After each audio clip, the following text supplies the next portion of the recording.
And I wasn't having fun with Black Sabbath for so many years, it's untrue. It didn't sound like it. Musically, I thought that you just The last two albums sucked of Sabbath. You didn't like them? I didn't like them one bit. Well, they were different. They certainly weren't the old Sabbath style. I mean, Never Say Die, I think, was really the first bordering on jazz ever. Yeah. I mean, they weren't hip to what's going on. They're still not hip to what's going on. They've got a midget to replace me.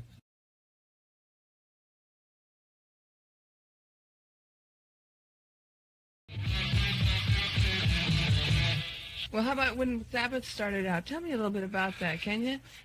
Do you mind? No, not at all. Good. I'm just curious as to the origination of the group, how it came about, the whole name. Well, we were all young gynecologists. With something in common. No, seriously, we toured America for years and years, as you know, And it got kind of boring with them guys, because Tony Iommi was a fag. And besides, you have a very fine solo debut album. I can see why you'd want to leave. It's kind of... the decision to leave didn't come like instant. People say to me, why did you leave Black Sabbath? How many years can you sing about death, doom, and destruction and maintain insanity? I'm normal, I'm quite like sort of... You're also very sensitive because there are a lot of fine, very delicate tunes like Planet Caravan or She's Gone, songs like that that are really delicate and very meaningful and touching. And I don't think people really... I've got a soft side of my madness, Yes, well, don't we all? It's like when I'm sitting there crying on the gutter and Sharon comes to me, she says to me, come on, it's time to go like this morning. Get up! A nice, loving, gentle... Yeah. Get up, we're going, you're missing this goddamn plane, we gotta go. And that was a real nice, the nicest compliment I've ever had in my life. That was just because she cared. She cares about me. Why don't you make soundtracks for movies? I'm making a movie, actually. You are? I've just recorded an album called Diary of a Madman. Really? I'm making a movie called Diary of a Madman. I think it's been done. No, really? Are you serious? Yes, sure. Oh, that's beautiful. That's great. Are you going to act in it, or are you... Yeah. Do you, I'm going to act the gynecologist. No, really, you would be a great soundtrack writer. I mean, think about all your music is very emotional, very moving. It would be great to back up some kind of a horror story or... No, it's a love story. A love story? Yeah. Is it serious? I'm serious. I'm deadly serious. It's a love story, Diary of a Man. It's about a guy You write great love that falls in love with a gynecologist mate. KSJO. What's your favorite Sabbath album? Red. What's your favorite color eyes? Sabbath, Really Sabbath. We're listening to KSJO with a pre-recorded interview of Ozzy Osbourne. Previously lead vocalist for Black Sabbath, now doing his own solo stuff. As far as this album with Aleister Crowley, the song Mr. Crowley, that song is that one, first of all, you released it on an EP import. Yeah. That was an interesting thing because before I even heard it... I mean, I've had so much flack from that. I love it. I've had so much flack. Why? From the Crowley Society. Oh.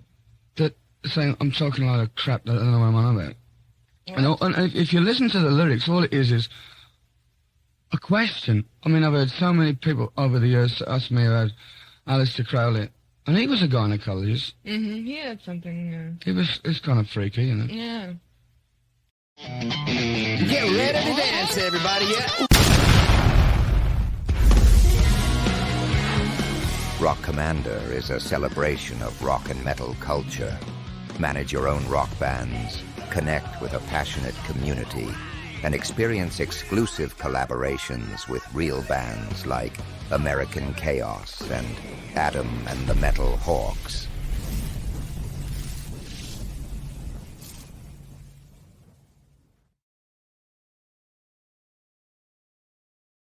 And it's like I don't know much about it, so I wrote the question. I mean, how it came about, Mr. Crowley, was when I was auditioning the band.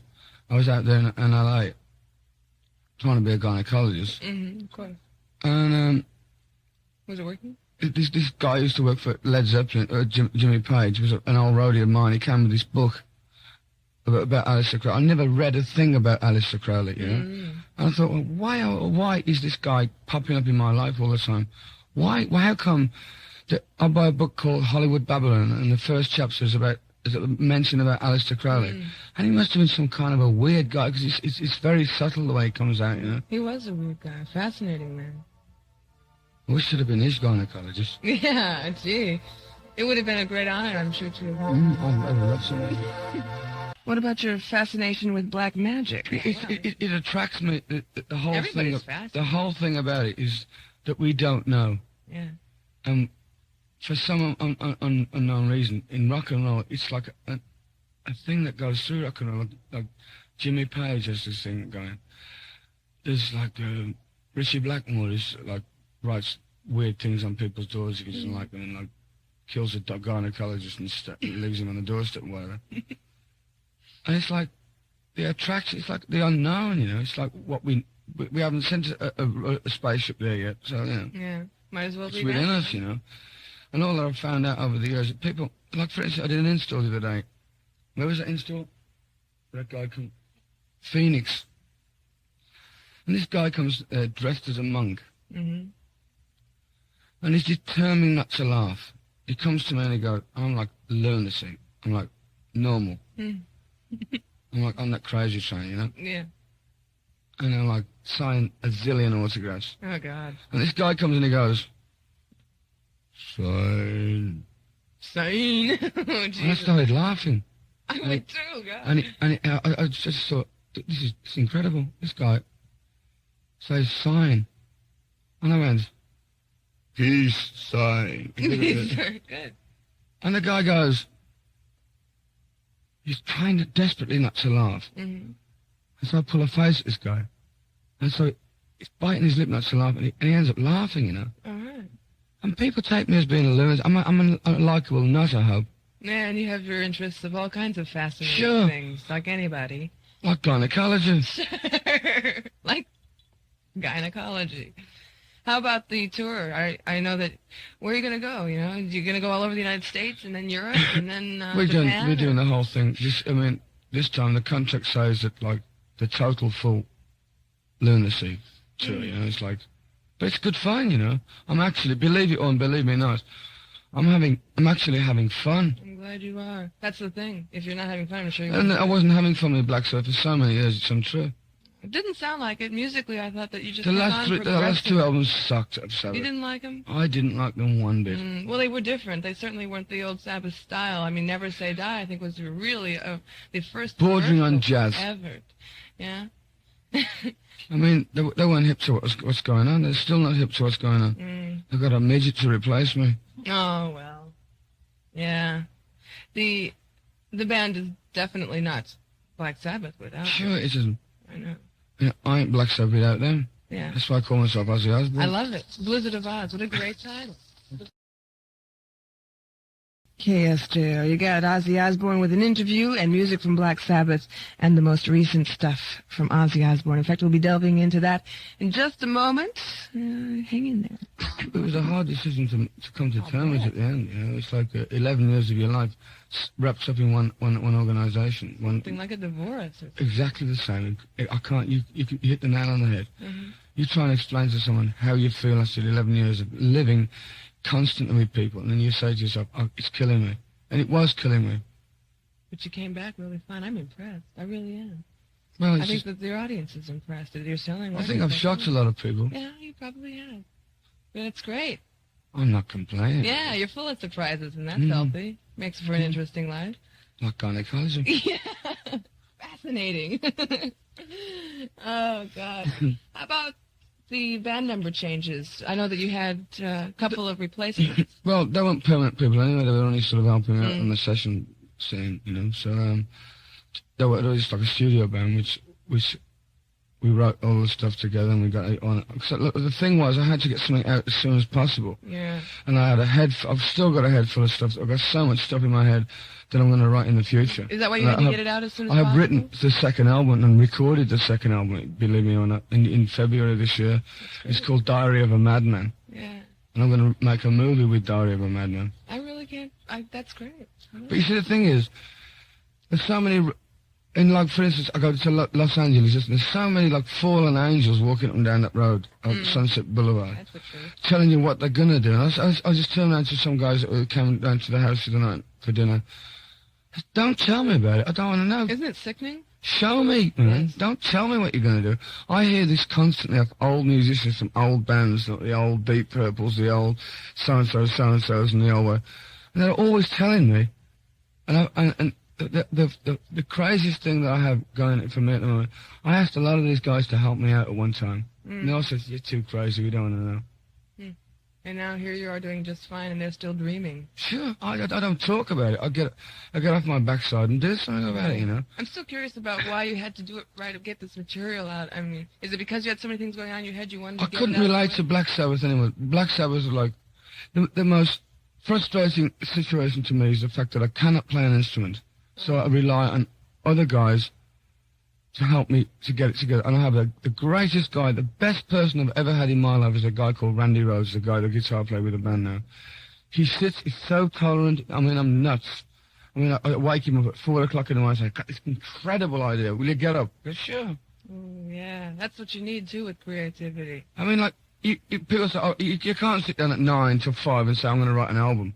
It happens, man. It just comes to you from some force from some other way. I don't know where it comes from, but I always start to write when I drive my manager, Sharon, insane. Sharon, get me a piano. I said, it's 4 o'clock in the morning. We're loaded. We just got to sleep, man. I've got this idea. I go, she goes, please just relax. Don't tell me to relax. Gotta get it out, you know. Once it's in there, once it comes to me, so I get a piano wrapped over my head or something, you know. She's a great manager. She's great. Yeah, you're lucky you got a great. She's great.